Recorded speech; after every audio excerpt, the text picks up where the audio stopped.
had yellow skin covered in. It could produce music from its asymmetrical and disjointed body. Lastly, the SCP-2912-3 is similar to the other two, with its face paint being its natural appearance.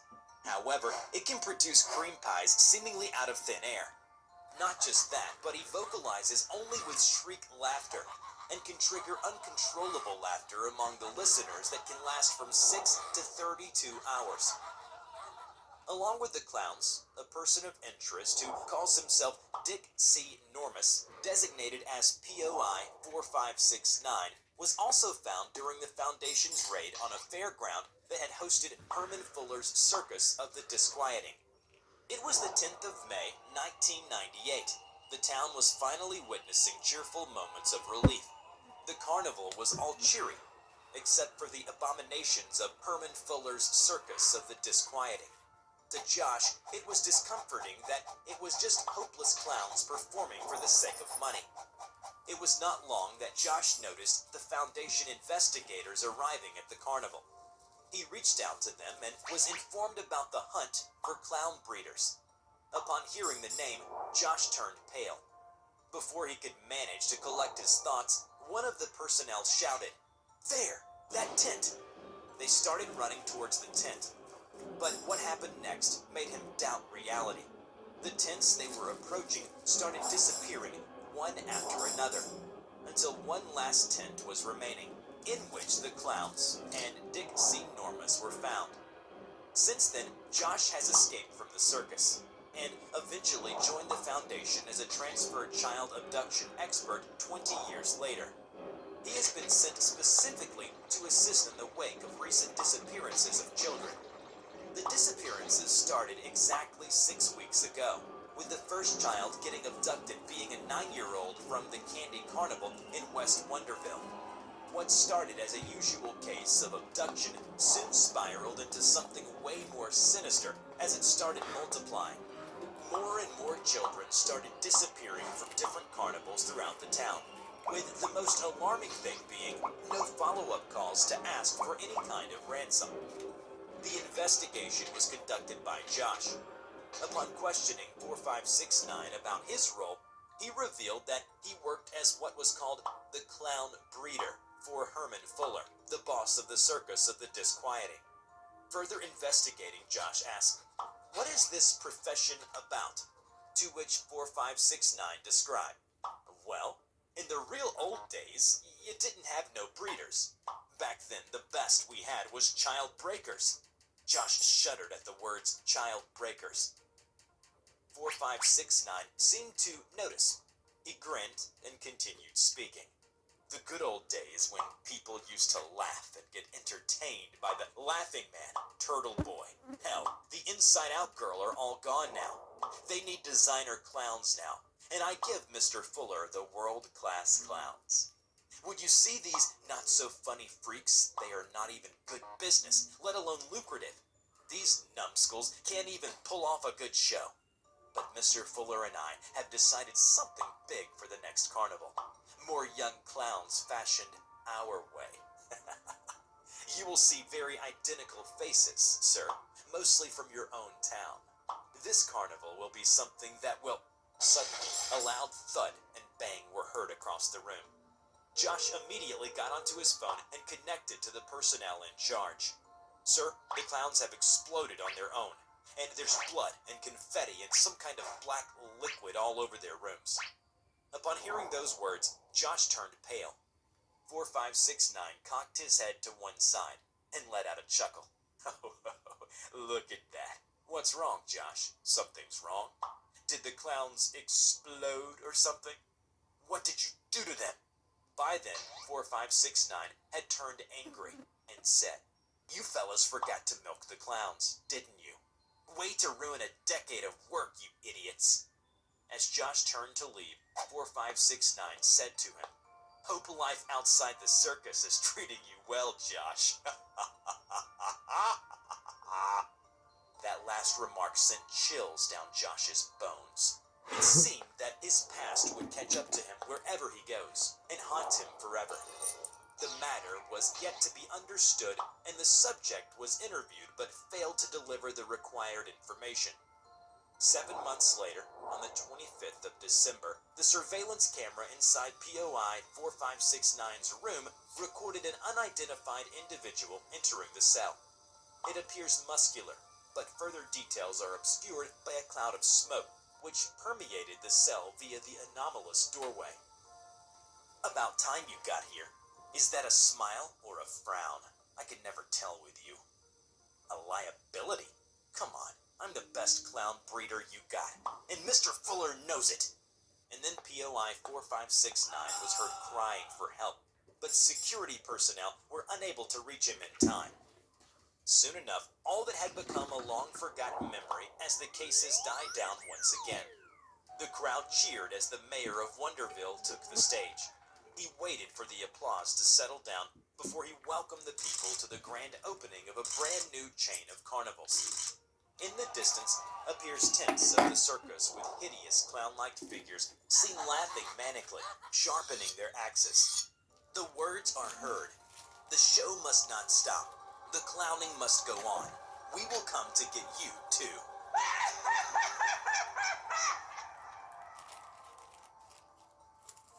Remember to check out my new animation channel, The Rubber Talks, where I share my life story, thoughts, and opinions. Just click on the link in the description to enter the Rubber's world. With no interest or hidden costs.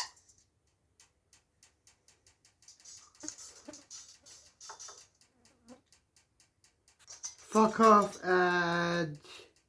Viewer discretion is advised.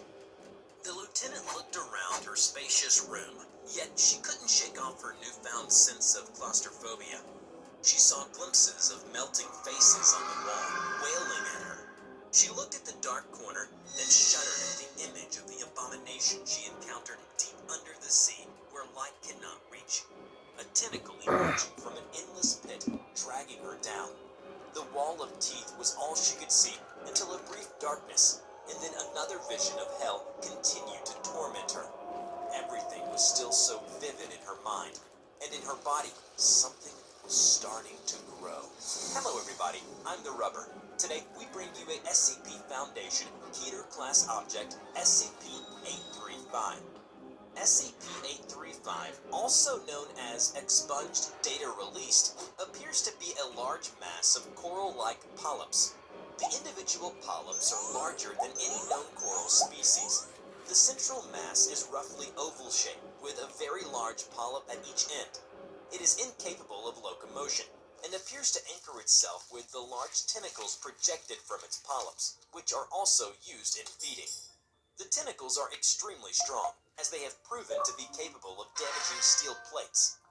Testing has shown that 835 appears to be made from basic human biological components, with the shell being formed from super dense calcium, the caps that cover the polyps coated with tooth enamel, and the tentacles appearing to be formed from mutated tongue cells. 835 excrete a large mass of semi-liquid material several times a day from its large polyps on each end. The excretion is made up of semi-digested solids and fecal material. This mass of matter contains a bacterium, 835-I5, which poses major concern for containment due to its role in the reproductive cycle of 835. Any animal or human infected with it will undergo several symptoms, most notably the formation of polyps on the skin and rapid reduction in intelligence. At the end stage, the infected subject will convert into another instance of 835. There is no treatment once infection starts, and MTF Zeta Niner found that out the hard way.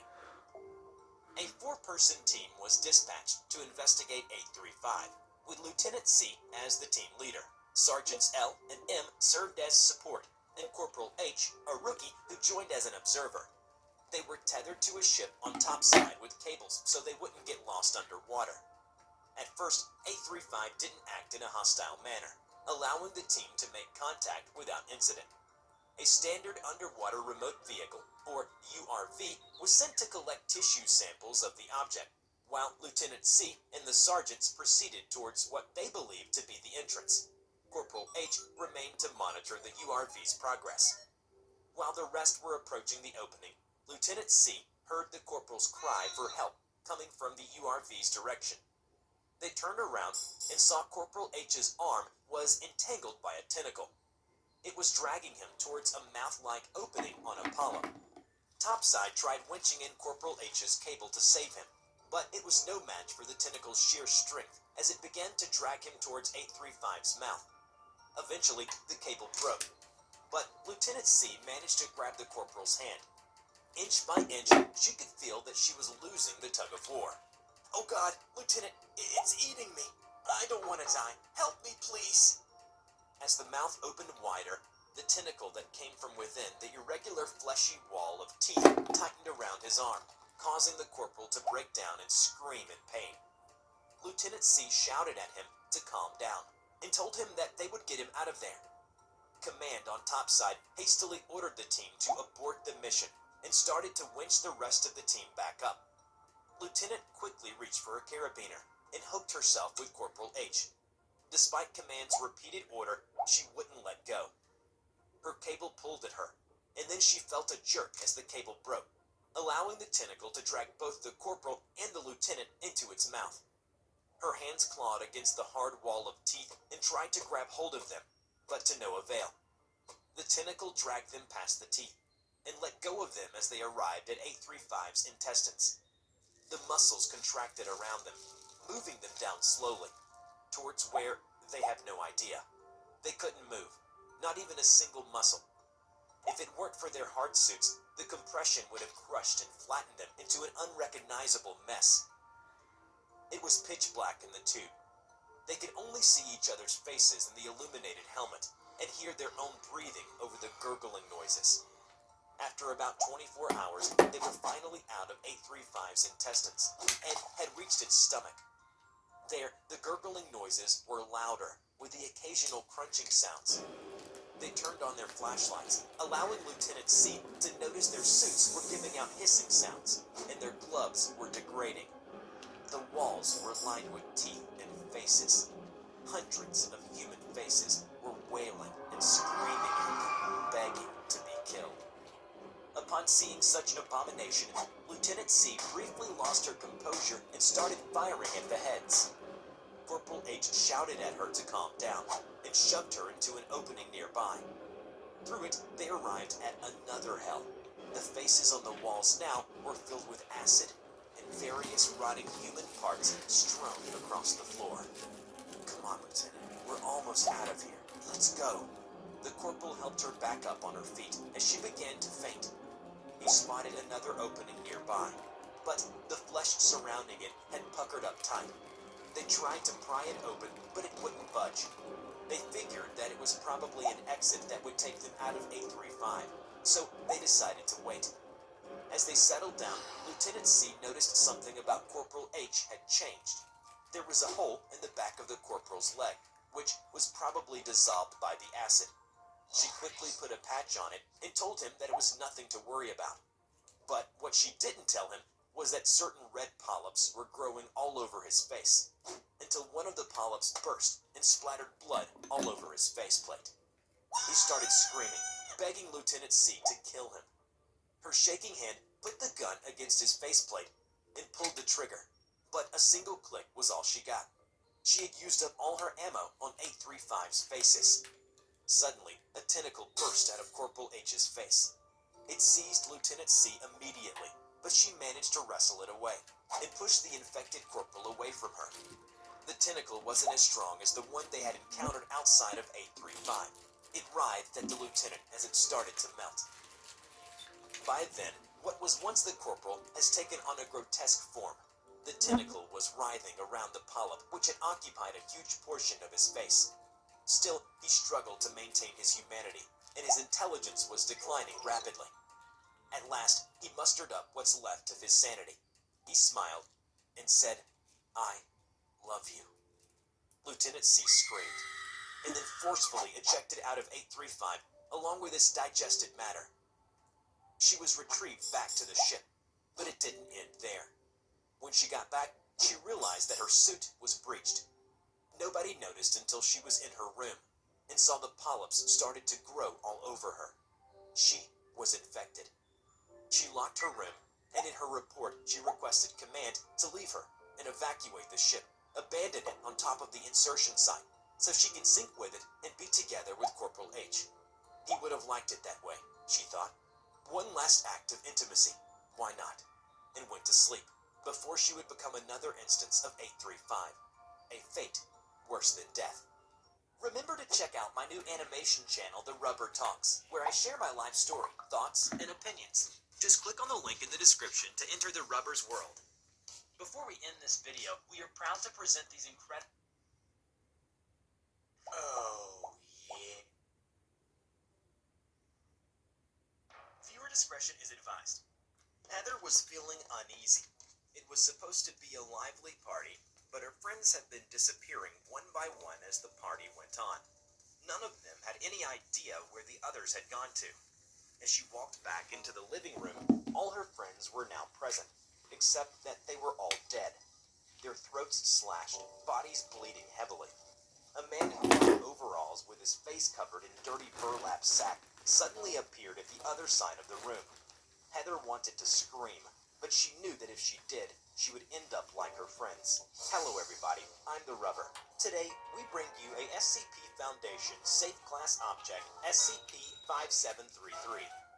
SCP-5733, also known as Knife, Scream, Cut to Black, is a VHS tape containing a recording of the horror movie Return of the Suburb Slasher, which, according to the case, produced by Crystal Elms Productions in 1983.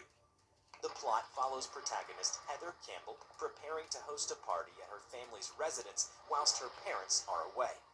During the party, a suburb slasher, henceforth SCP-5733-1, appears in the area and proceeds to stalk and murder all 5 of her friends whom Heather has invited over, and a police officer who was on his routine patrol. 5733-1 wears a black burlap sack over his face and a black overalls. He doesn't speak at any point of the movie's duration. 5733's anomalous properties will manifest at the 97th minute of the movie's runtime. At the 95th minute, Heather discovers her friends' corpses staged in her living room. 5733-1 appears at the other side of the room and begins to chase Heather. She runs into the house basement and locks the door behind her. Once in the basement, Heather then turns to the camera and begins to plead for the viewer's help. Following this, viewer of 5733 can directly talk to Heather, henceforth designated as SCP-5733-2, and advises her on how to escape from 5733-1. The course of the movie then depends on the conversations held with 5733-2. However, 5733-2 will only converse with the viewer about topics regarding her escape. If the viewer ignores her, or attempts to talk to her about topics other than her escape, she will walk back up the stairs in a resigned manner and open the door. 5733-1 will be waiting directly outside the door. The movie will then cut to black, and the tape ejects itself from the machine. Tests were carried out by the Foundation to help 5733-2 to survive. Initially, basic tests were done by having D-Class personnel to be the viewer and to instruct her. The first 2 tests were conducted with the goal of having 5733-2 to either escape or kill 5733-1. However, both options failed. When she escaped in a car, 5733-1 appeared from the back seat. When she tried to shoot him with her father's shotgun, the gun wasn't loaded. Both scenarios ended in the same fashion. 5733-1 brandishes a kitchen knife. 5733-2 screams, and the tape cut to black. Since the protagonist couldn't escape or deal with the slasher alone, another test was conducted. This time, 5733-2 was instructed to go from house to house to find neighbors who could aid her. Unfortunately, as she made it to the next door, she discovered that her neighbor, Mr. Loomis's throat had been slashed open, lying lifelessly on his bed. A figure covered in a blanket got up next to the body.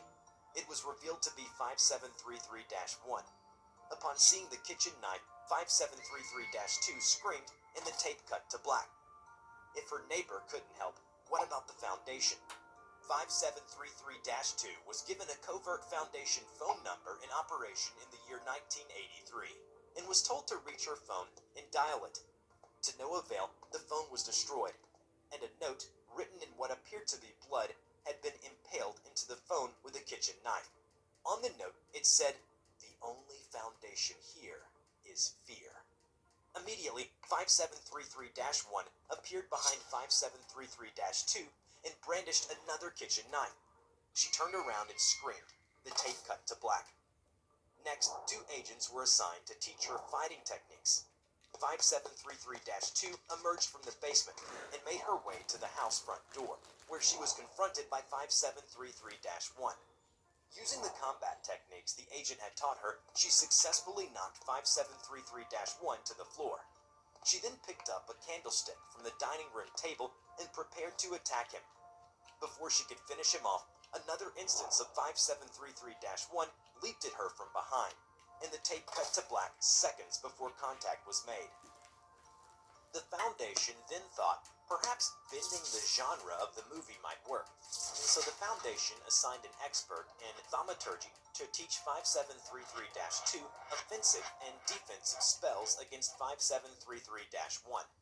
At first, she succeeded in fending off 5733-1's knife using a protective ward and pushing him away with a wind spell.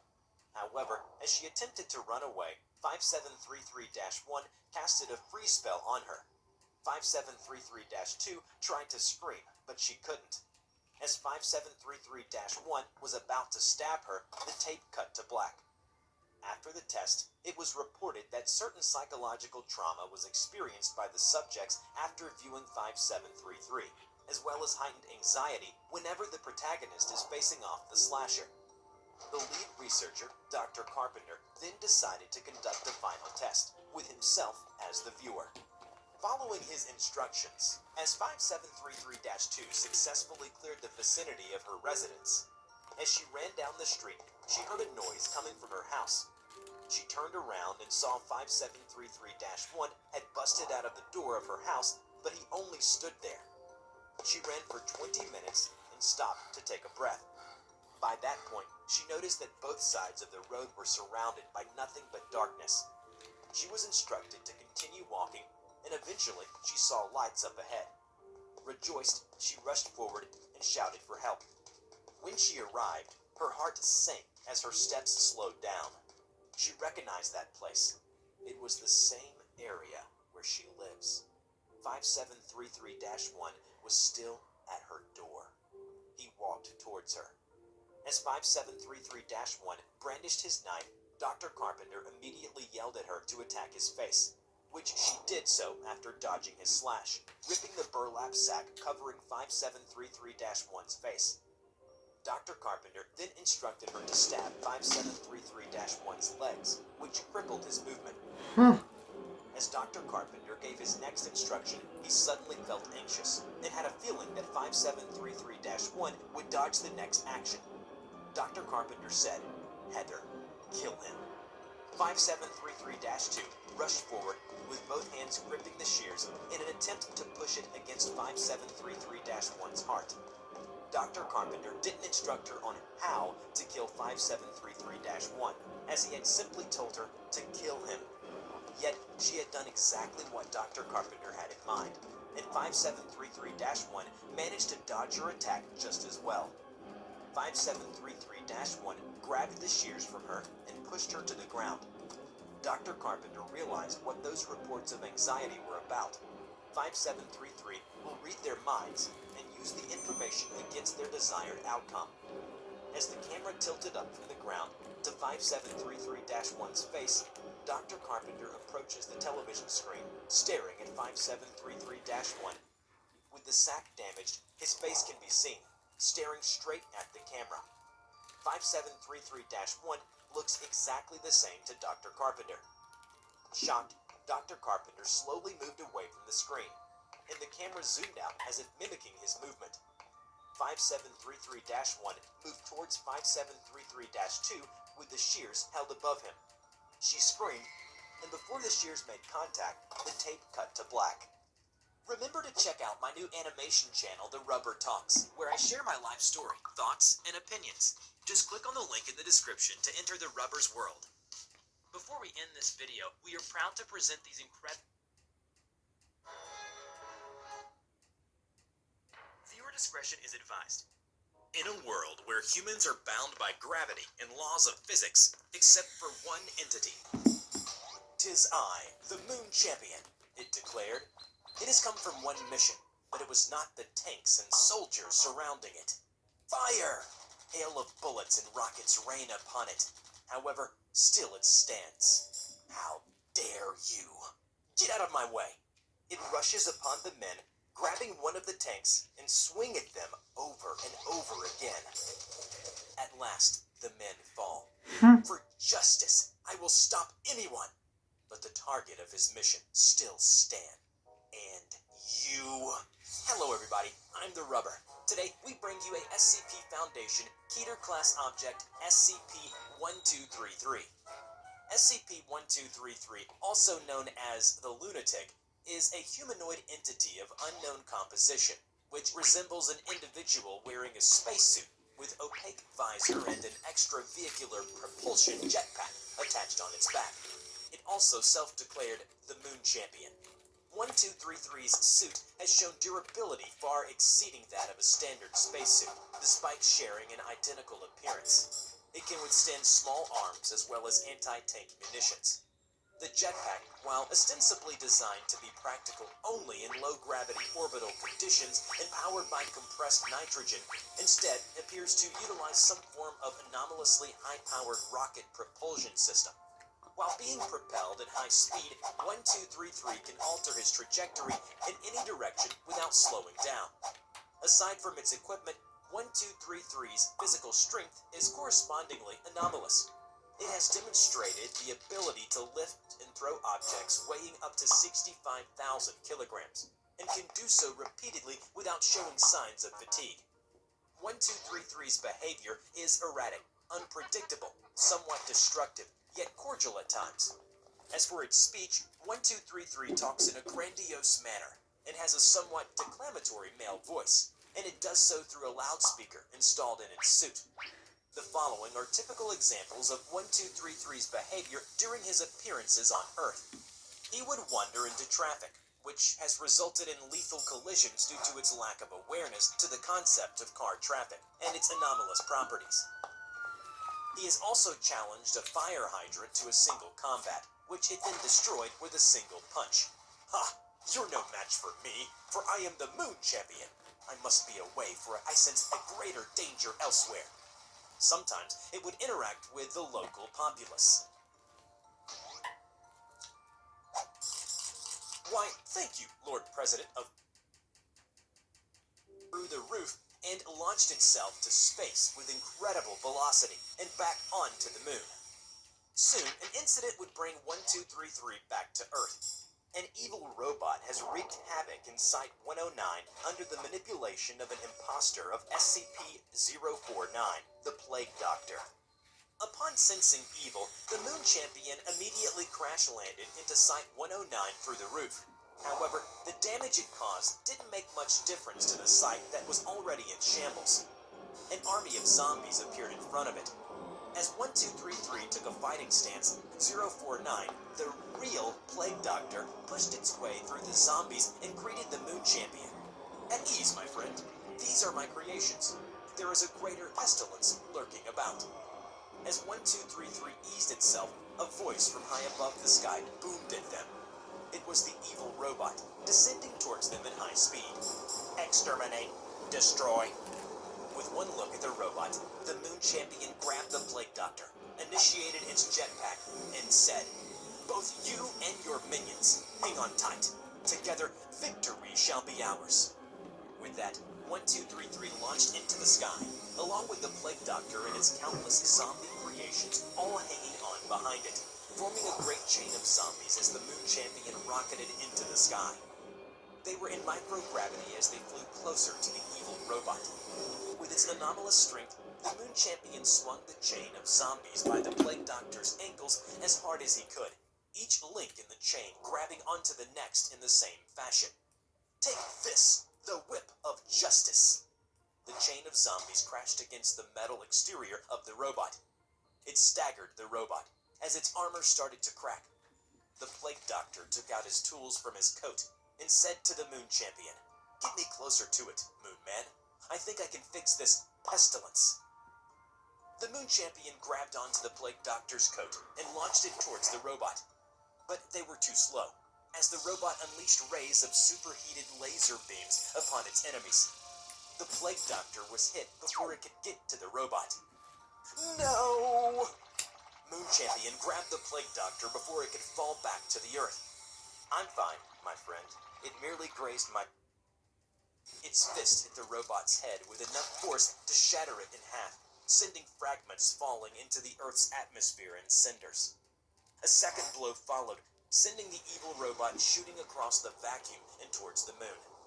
However, the robot was not easily deterred. It crashed onto the moon's surface and immediately counterattacked by launching multiple missiles towards 1233. Exterminate, destroy. But the Moon Champion was as strong as its resolve. It resisted the barrage of explosion and began to accelerate towards the evil robot. Soon, the Moon Champion was upon it, with two clenched fists burning with justice. Foul beast, I will destroy you, for Earth, for Moon, for justice. The Moon Champion raised his fists and pounded against its armor in rapid succession. But the robot would not yield, as it struggled against Moon Champion's onslaught. They fought against each other fiercely, exchanging heavy blows one after another. The Plague Doctor watched from far away as he prepared his plan to return to Earth. Back on Earth, the Foundation personnel was trying to stabilize the situation. Suddenly, they saw an object resembling a spacecraft rapidly falling towards their location. They hastily scurried away, and the spacecraft crashed into the ground. The Plague Doctor emerged from it and calmly walked away from the wreckage. Good day, gentlemen, but I'm afraid there's no time for relaxation. Heads up! As soon as the Plague Doctor moved away from the crashed spacecraft, a giant burning entity fell from the sky and crashed on top of the spacecraft. It was the evil robot, with sparks shooting out from its heavily dented metal body. The surrounding people watched in awe as the Moon Champion slowly descended from the sky. Its active jetpack kept it levitated in the air. From above, 1233 spoke unto the people. Fear not, citizens. Twitched slightly, 1233 immediately swooped down, lifted up a Foundation vehicle, and threw it against the robot with incredible strength. Stay down, you worm. And now, I must be away, gentlemen. I bid you all farewell. Moon Champion, away! With that, the Moon Champion activated its thrusters and launched itself into the sky, leaving the awestruck spectators in piles of burning wreckage. Remember to check out my new animation channel, The Rubber Talks, where I share my life story, thoughts, and opinions. Just click on the link in the description to enter the Rubber's world. Before we end this video, we are proud to present these... What else should I watch? Let's watch this one. Fuck off, ads. Viewer discretion is advised. A logger was taking a break away from the campsite. He thought about the recent disappearances of their colleagues. They had accidents, they said, but something doesn't make sense. Accidents? All happened at the same time? As he pondered, he felt something was dripping on him. He looked up and saw his missing colleague dangling on the tree, with apples growing unnaturally on his dead body. Terrified, he ran. He could hear inhuman chants all around him. He almost got to the camp, but something grabbed his leg, fiercely dragged him back into the woods, and the bleeding faces on the tree was the last thing he saw. Hello everybody, I'm The Rubber. Today we bring you a SCP Foundation neutralized object, SCP-4608. SCP-4608, also known as Appleseed, was a 60-acre apple orchard containing over 22,000 trees, located on the outskirts of Milan, Indiana. Sigils and symbols relating to occult Norse religions were found engraved on most of the trees. Within the orchard, there were organisms consisting of unidentified plant-like muscular structures, dubbed SCP-4608-1. These instances were predatory in nature, highly mobile, and aggressively territorial. Additionally, a large apple tree with 13 human faces embedded on its bark, dubbed SCP-460 material. 965-1 must in turn be kept with a facility that is capable of withstanding significant seismic disturbances. Remember to check out my new animation channel, The Rubber Talks, where I share my life story, thoughts, and opinions. Just click on the link in the description to enter the Rubber's world. Before we end this video, we are proud to present these incredibly sweet... If you're selling online, we'll help. Hi, it's Mr. Tills. Viewer discretion is advised. Nighttime. A shady man was looking for his score for tonight, and he found it. A red sports car parked in a quiet neighborhood. As he prepared his tool to steal the car, a voice came from behind. "Stop right there, you criminal." Before he could respond, he caught a glimpse of a boy swinging a bat towards him. He woke up the next day with a splitting headache, confused. He wondered, how am I in a jail cell? And what was that portal? Hello everybody, I'm the Rubber. Today we bring you a SCP Foundation Keter-class object, SCP-4051. SCP-4051, also known as your friendly neighborhood Keter, is a teenage boy named Rainer Miller who can create a temporary portal, manifest a unique item, and pull them out. Some objects include a small weighted net, a glass of water, an aluminum baseball bat, an incendiary device, and a blast-proof sheet. Although 4051 is able to manifest anything, the object can only be removed from the portal if only it fits through the opening physically. Once the objects are manifested, 4051 cannot alter the contents of the objects. To manifest an object, 4051 needs to have a clear mental image and understanding of the object before it can be manifested properly. Before his recovery by the Foundation, he was involved in vigilantism. He used his anomaly to fight crimes such as theft and carjacking. It wasn't until August 2012 when a viral video of 4051 using his anomaly against several men had surfaced and caught the attention of the Foundation's operatives, which... Let's poison the gas. Let's head to my room.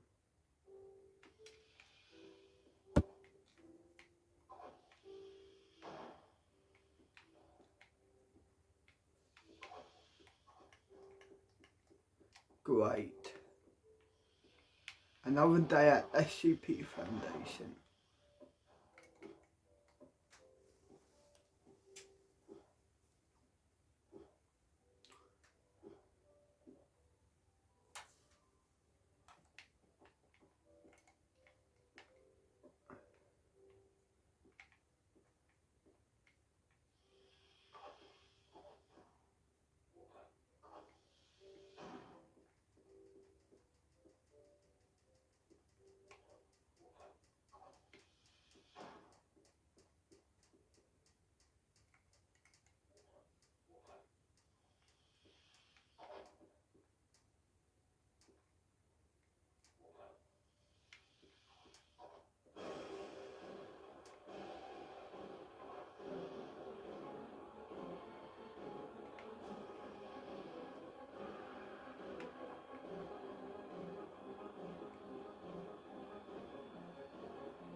Press play.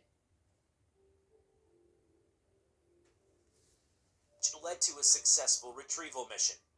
Shortly after 4051's containment, he was shown to have the immense desire to help.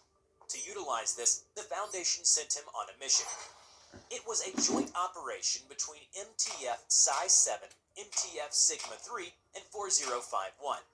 With a bibliographer named Morgan, who was an expert in deciphering runes and symbols, 4 members acting as the bodyguards, and 4051 as the supplementary aid in combat by providing utilities.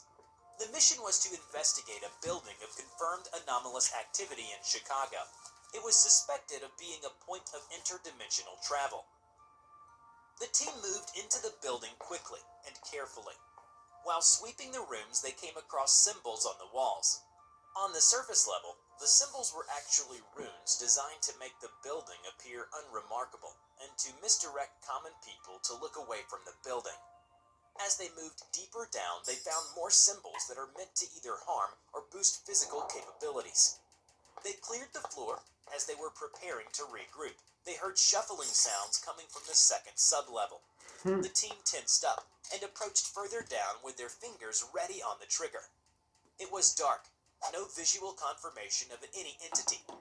They turned on their shoulder lights, and suddenly a loud screech was heard, and a creature scuttled extremely fast across them. From a quick glance, the entity was a large, spider-like creature, almost towering an adult human, with the head of a hairless humanoid and the lack of any recognizable eyes. A screech, followed by rapid scuttling sounds, one of the spider-like creatures rushed upon the team from the side. One of them unleashed his flamethrower onto the incoming creature, engulfing it in a blaze that lit up the entire floor, revealing a massive horde of the spiders. They moved down the hallway, but were met with unrelenting resistance from the horde. Eventually, they made it into the central room. "Damn, that was it? Did we kill them all? I was just starting to have fun," he exclaimed excitedly. "Shh, quiet. Look." A girl in a tattered white dress stood in the corner. She stared at the team blankly.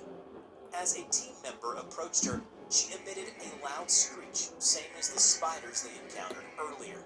Then her body disfigured as she transformed, becoming a spider herself, except it was much bigger than the others. The team unleashed everything they had against the spider, but to no avail, as it grabbed hold of one of the team members' legs and broke it, causing her to let out an agonizing scream before she lost consciousness. As the lesser spiders emerged from the hallway behind them, the symbols on the surrounding wall started to glow, and the floor started to dematerialize and turn into a portal. Using his quick wit and resourcefulness, 4051 had memorized the shapes of the symbols he had seen. Combined it with his anomaly, he was able to manifest a roll of duct tape with the symbols inscribed on them, and tape them on his suit. Thus he was able to take powers from the symbols and use them against the spiders. His movements were quick and sharp, avoiding all the attacks. His flamethrower turned the spiders into a fiery mess. Soon, the screeching stopped. He could only hear his own heartbeat and his rapid breathing. He looked around and found that he was the only one standing. All team members were dragged into the portal by the spiders.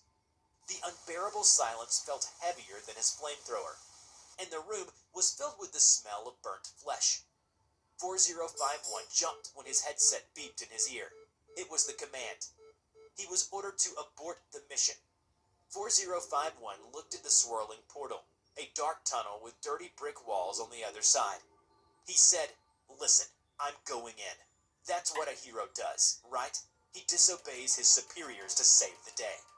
And so he jumped into the portal. Immediately, he found Morgan up ahead. His arm was merged with the wall, causing him intense pain. Under the order from command, 4051 manifested a laser and a bottle of painkillers. He separated Morgan's arm by laser cutting the intersection between the brick wall and his flesh. Morgan took the entire bottle of painkillers and pressed onward to save the rest of the team. Suddenly, there was a distortion on the wall. A head of a large entity emerged from the brick. It appeared to be a humanoid and continued to rise until its form occupied the entirety of the tunnel. Its body was roughly 20 meters in height, requiring the walls and ceiling to wrap around it. Its pure white skin was inscribed with several unknown symbols, marked in a black substance along its forearms and chest. The entity took control over 4051's mind. 4051 fought against it as he clutched his head with both his hands, as if to get the entity out of his mind, and screamed in pain. The command immediately activated the amnestic, which was injected into 4051's body just before the mission.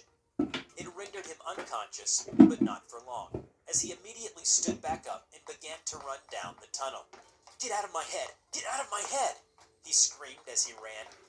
Morgan couldn't keep up with 4051's pace, and soon fell behind. As he was running, he manifested a pathway which made his surrounding brick walls to disintegrate abruptly. Through the path, you saw an old enemy, the large spider which the girl had transformed into, as well as his teammates, fighting fiercely against the creature. 4051 promptly joined the fight. As he screamed, the massive humanoid entity reformed above the group. Its eyes began to glow as it looks down on all of them. While he was briefly paralyzed by the mind control and amnestic, 4051 gained the power to delete any entity by manifesting the opposites of them. With that power, he destroyed the spiders, the humanoid, and the extra dimension they were in, and thus successfully returned to base with the entire team, save for one who was killed by the girl who turned into a spider.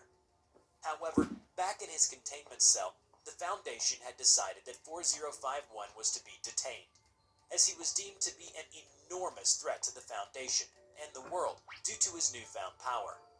Upon hearing those words, 4051 hesitated and nodded repeatedly. He managed a smile and said, "That makes sense. It makes sense. I'm sorry." Remember to check out my new animation channel, The